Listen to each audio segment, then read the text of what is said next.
అందం, ఆరోగ్యం, ఆత్మవిశ్వాసం అనూస్తో సాధ్యం. ట్రాన్స్ఫర్మేషన్ సర్వీసెస్ పైన flat 50% discount. Anu's since 1982. Accumulate అవుతూ అంటే క్యుములేటివ్‌గా కెఫెన్ ఇంటేక్ పర్ డే మీరు చూసుకుంటే అది over period of time it will only harm. ఎందుకంటే హార్ట్ రేట్ పెరగటం అవ్వచ్చు, లేదంటే నిద్ర తగ్గటం అవ్వచ్చు. ఇన్సోమ్నియాకి one of the reason is increased caffeine intake. టీలో కూడా థ్రియోనిన్ ఉంటుంది. సో అది కూడా ఒక రకమైన స్టిమ్యులెంటే బేసిక్‌గా. సో కాన్స్టెంట్‌గా అలా స్టిమ్యులేట్ చేస్తూ ఉండటం అనేది మంచిది కాదు. ఇన్‌ఫాక్ట్ యాంటీ ఆక్సిడెంట్స్ ఉన్నాయి. ఫర్ ఎగ్జాంపుల్ ఫ్రెష్ వెజ్జీస్ అన్నిట్లోనూ యాంటీ ఆక్సిడెంట్స్ ఉంటాయి. ఇవి మీకు హెల్ప్ చేస్తాయి. ఇన్‌ఫాక్ట్ ఇప్పుడు ఏబీసీ జ్యూస్ అని, బీట్రూట్ కానీ, క్యారెట్ కానీ వీటితో పాటు జ్యూస్ చేస్తూ ఉంటారు. పల్ప్ తీయకుండా if they can have this juice, ఇవి కూడా ఇనఫ్ ఎనర్జీ ఇస్తాయి. సో కెఫీన్ తీసుకుంటేనే ఎనర్జీ వస్తుంది అనేది, అడ్రినల్ రష్ అనేది కోరుకోవడం అనేది అది ఓన్లీ టెంపరరీ. దానివల్ల లాంగ్ టర్మ్ ఖచ్చితంగా సైడ్ ఎఫెక్ట్స్ అయితే ఉంటాయి. ఎంటీ స్టమక్‌తో ఏబీసీ జ్యూస్ కూడా తీసుకోకూడదు అని విన్నాను. లాంగ్ రన్‌లో బీట్రూట్ జ్యూస్ కూడా తీసుకోకూడదు. తీసుకుంటే విత్ పల్ప్ తీసుకోవాలి అని కొంతమంది స్ట్రెయిన్ చేస్తుంటారు. అలా స్ట్రెయిన్ చేసినా కూడా బ్లడ్‌లో షుగర్ లెవెల్స్ పెరుగుతాయి, డయాబెటిస్ వచ్చే ఛాన్సెస్ ఉంటాయి విత్ ఏబీసీ జ్యూస్ ఆల్సో అని విన్నాను. ఎంతవరకు నిజం సార్? సో బీట్రూట్‌లో విటమిన్ ఏ చాలా ఎక్కువ ఉంటుంది. సో ఎవ్రీడే బీట్రూట్ జ్యూస్ తీసుకోవడం కూడా మంచిది కాదు. ఎందుకంటే vitamin A is a fat soluble vitamin. So water soluble అనుకోండి. ఇప్పుడు బి కాంప్లెక్స్ కానీ, సి కానీ ఉన్న ఫ్రూట్స్, ఇప్పుడు సిట్రస్ ఫ్రూట్స్ కానీ ఇవన్నీ ఏంటంటే ఒక లిమిట్ అంటూ లేదు. ఎందుకంటే ఇవి వాటర్ సాల్యుబుల్, యూరిన్‌లో వెళ్ళిపోతాయి. Fat soluble vitamins vitamin A, D, E and K ఇవన్నీ కూడా ఫ్యాట్ సాల్యుబుల్ కాబట్టి బాడీలో పేరుకుంటూ పోతాయి. సో బీట్రూట్ మీరు తీసుకుంటే ట్వైస్ ఎ వీక్ మించి తీసుకోకపోవడమే మంచిది. సో అఫ్‌కోర్స్ యాపిల్ అనేది అగైన్ షుగర్ పేషెంట్స్‌లో గ్లూకోజ్, గ్యాలక్టోజ్ అంటే ఫ్రక్టోజ్ ఉంటుంది కాబట్టి షుగర్స్ పెంచుతాయి కాబట్టి again we don't recommend. Carrot is okay. But again pulp తీసేస్తే మీకు ఫైబర్ యొక్క మంచి గుణాలన్నీ పోతాయి కాబట్టి don't remove the pulp. So that is what we recommend. So diabetic patients starting of the day ఏం తీసుకుంటే better with an empty stomach? So there is no fixed అంటే ఇట్లా పలానా అంటూ లేదు. But they can have all these veggies. అంటే ఇప్పుడు మీరు దోస చేస్తున్నారు. ఇట్స్ నాట్ అబౌట్ ఇప్పుడు ఇడ్లీ కానీ, దోస కానీ బియ్యపు పిండితోనే చేయాలని రూల్ లేదు. You can always make it with so many proteins. Alternative millets ఉన్నాయి. దాల్స్ అన్నీ ఉన్నాయి. మూంగ్ దాల్, తూర్ దాల్, ఉరద్ దాల్ కానీ, పెసరట్టు, గ్రీన్ గ్రామ్‌తో కూడా చేసుకోవచ్చు. ఇలా వీటితో they can start their day no doubt. And అది అయిన తర్వాత they can have a coffee without sugar. Okay. So అలా they can start their day. So ఇప్పుడు చాలా వరకు టైప్ 1 డయాబెటిస్, టైప్ 2 డయాబెటిస్ అని వింటూ ఉన్నాము. అసలు ఏం డిఫరెన్స్ ఏంటి టైప్ 1కి, టైప్ 2కి? టైప్ 1 డయాబెటిక్ పేషెంట్స్‌లో ప్యాంక్రియాస్‌లో ఉన్న డెలికేట్ బీటా సెల్స్ అసలు పనిచేయట్లేదనమాట.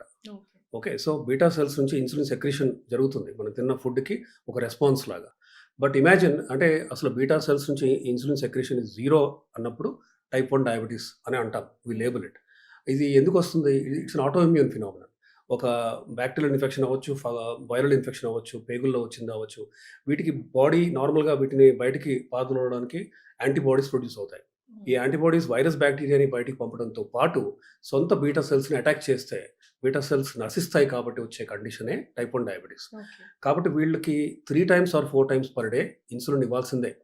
Insulin is like oxygen for them. అది యూజువల్‌గా ప్రతి మీల్ ముందు short acting insulin, then end of the day long acting insulin వీళ్ళకి ఇవ్వాల్సిందే.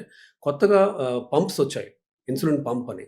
ఇదేంటంటే బాడీలో కంటిన్యూస్‌గా minute by minute, in fact less than a minute కూడా it keeps checking sugar and sugar లెవెల్‌ని బట్టి it will keep giving insulin.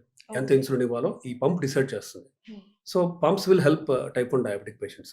Type 2 diabetic patients ఏంటంటే కొంచెం లేటర్ ఇన్ ద ఏజ్ 30స్‌లో 40స్‌లో ఒబిసిటీ పెరిగి జెనెటిక్ ప్రిడిస్పోజిషన్ ఇద్దరు పేరెంట్స్‌కి గనుక ఉంటే వచ్చే డిసీజే టైప్ 2 డయాబెటిస్.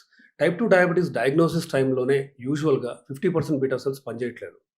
ఓన్లీ 50%ఏ పనిచేస్తున్నాయి. సో వీళ్ళలో మనం ఆ మిగిలిన బీటా సెల్స్‌ని రక్షించుకోవాలి. రైట్. సో బట్ మనం if you go back 20 years మనం ఇండియాలోనే, ఎస్పెషల్లీ ఇండియా కాదు, all over the world if you see sulfonyl ureas అనే ఒక క్లాస్ ఆఫ్ మందులున్నాయి. Glimepiride, glibenclamide, gliclazide, glipizide. ఈ మందులు ఏం చేస్తాయంటే బీటా సెల్స్‌ని ఇంకా ఎక్కువ ఇన్సులిన్ సెక్రెట్ చేయమని పుష్ చేస్తూ ఉంటాయి, ప్రెషర్ పెడుతూ ఉంటాయి. సో ఒక స్టేజ్ తర్వాత, ఒక 6 ఇయర్స్, 8 ఇయర్స్ తర్వాత ఈ ఫంక్షనింగ్ బీటా సెల్ మాస్ తగ్గుతూ వస్తుంది ఈ మందుల వాడకం వల్ల. అందుకే we don't recommend, or in fact ADA has said stop using sulfonyl ureas అని. బట్ అన్‌ఫార్చునేట్‌లీ ఇవి చీప్ కాబట్టి ఇండియాలో 80-90% డయాబెటిక్ పేషెంట్స్ ఇంకా ఇవి మందులే వాడుతున్నారు. ఈ గ్లిమిపరైడ్, లివెన్క్లమైడ్ లాంటి మందులు. సో వీటి వాడకాన్ని ఎంత తక్కువ చేస్తే అంత మంచిది. ఇవి 4th లైన్ డ్రగ్స్. అంటే ఫస్ట్, సెకండ్, థర్డ్‌లో GLP-1, SGLT ఇన్హిబిటర్స్, మెట్ఫార్మిన్, ఏకార్బోజిలా మంచి క్లాసెస్ ఆఫ్ మందులు అందుబాటులో ఉన్నాయి. వీటికి షుగర్ తగ్గించే గుణమే కాకుండా హార్ట్ అటాక్ రాకుండా ఆపే గుణం, దాని కిడ్నీ డిసీజ్ రాకుండా కూడా ఆపే గుణం ఉంది. కాబట్టి ఈ కొత్త క్లాస్ ఆఫ్ మందులతో ప్లియోట్రోపిక్ బెనిఫిట్స్ అంటే ఒకవైపు షుగర్ కంట్రోల్, ఇంకొక వైపు ఇమాజిన్ హార్ట్ అటాక్ రాకుండా 20-30% తగ్గించగలుగుతున్నాయంటే ఇవి మనం ఖచ్చితంగా వాడాల్సిన మందులు. మనం తీసుకునే హెల్తీ ఫుడ్ వల్లనే డయాబెటీస్ తగ్గిపోతుంది. అలోపతి మెడిసిన్స్ అవసరం లేదు అని కొంతమంది వాదిస్తూ ఉంటారు. అండ్ చాలామంది ఆయుర్వేదిక్ అని, హోమియోపతిక్ అని యాప్ చేస్తూ ఉంటారు. What do you want to say about it? So honestly ప్రతిదీ ఇప్పుడు ఏంటంటే ఎవిడెన్స్ బేస్డ్ మెడిసిన్ అండి. మనం ప్రాక్టీస్ చేసేది వరల్డ్ వైడ్. సో ఏదైనా ఎవిడెన్స్ ఉంది. ఈ పలానా అంటే ఒక 1000 మందికి ఈ మందు ఇచ్చాము. వీళ్ళలో ఇలా పనిచేస్తుంది. ఇంకో 1000కి ఇవ్వలేదు. ఇవ్వని వాళ్ళకి ఇలా ఉంది ఎఫెక్ట్స్ అని చూసి మనకి రిజల్ట్స్ ఈ స్టడీస్ తర్వాత వచ్చే రిజల్ట్స్ నుంచి వచ్చే గైడ్‌లైన్సే ఎవిడెన్స్ బేస్డ్ మెడిసిన్. ఈ ఎవిడెన్స్ బేస్డ్ మెడిసిన్ ప్రస్తుతం అలోపతిలోనే ఉంది. So I don't recommend use of homeopathy or ayurvedic for diabetic patients. But కొంతమంది అంటూ ఉంటారు అంటే డయాబెటీస్ డయాగ్నోసిస్ తర్వాత నేను ఓన్లీ డైట్‌తోనే తగ్గించుకుంటూ ఉంటారనేసి. అది అందరిలో సాధ్యం కాదు. మీకు గనుక సే 6.5, 6.6 అని డయాగ్నోస్ అయింది. ఈ స్టేజ్‌లో you can strictly go for diabetic diet. And probably అంటే అగైన్ ఇదొక రూల్ కాదు. కొంతమందిలో ఓన్లీ డైట్‌తో మనం కంట్రోల్ చేయొచ్చు. But as it keeps increasing మీరు డైట్ చేసినా కూడా 6.8, 7 అలా పెరుగుతూ పోతుందనుకోండి. మీకు ఖచ్చితంగా మందులు అవసరం పడుతుంది. ఈ మందులు will definitely help you reverse your diabetes also early స్టేజ్‌లో కనుక మీరు వాడితే. కాబట్టి మందుల వాడకాన్ని డోంట్ డిస్కరేజ్ ఇట్. ఒకసారి మందు వాడితే డయాబెటిక్ పేషెంట్ లైఫ్ లాంగ్ మందు వాడాలని లేదు. అది I want to make this very clear. I want people to understand this. ఎందుకంటే ఇది ఒక శాపం కాదు. డయాబెటీస్ రివర్సల్ అనేది very much it is happening right now. మనకున్న కొత్త మందులతో we can definitely help patients going to remission. కాబట్టి అది ఒకసారి వాడితే లైఫ్ లాంగ్ వాడాలని కాదు. అండ్ ఓన్లీ డైట్‌తో అందరూ డయాబెటిక్ పేషెంట్స్ డయాగ్నోసిస్ తర్వాత you cannot completely reverse your diabetes. So ఎక్కడైతే మందులో ఇండికేషన్ ఉందో మీరు ఖచ్చితంగా మందులు వాడాల్సిన అవసరం అయితే ఉంది. సో డయాబెటిక్ పేషెంట్స్‌కి స్ట్రిక్ట్‌గా వాళ్ళు లైఫ్ స్టైల్ గాని హెల్తీగా లీడ్ చేస్తున్నప్పుడు ఒక్కసారిగా షుగర్ లెవెల్స్ డౌన్ అయిపోతూ ఉంటాయి. ఆ టైంలో ఇమ్మీడియేట్ థింగ్ వాళ్ళు ఏం చేయాలి? అండ్ ఎటువంటి మెడిసిన్స్ తీసుకోవాలి? ఆర్ ఎటువంటి దగ్గరలో ఉన్న షుగర్స్ తీసుకుంటూ ఉంటారు, టాఫీ తీసుకుంటూ ఉంటారు. Is it safe? Must be done. బేసిక్‌గా ఒక లిక్విడ్ ఇప్పుడు సపోజ్ ఏదైనా కూల్ డ్రింక్ కానీ ఏదైనా హై షుగర్ ఉన్నది లిక్విడ్ తీసుకోవడం అనేది మంచిది. ఎందుకంటే 60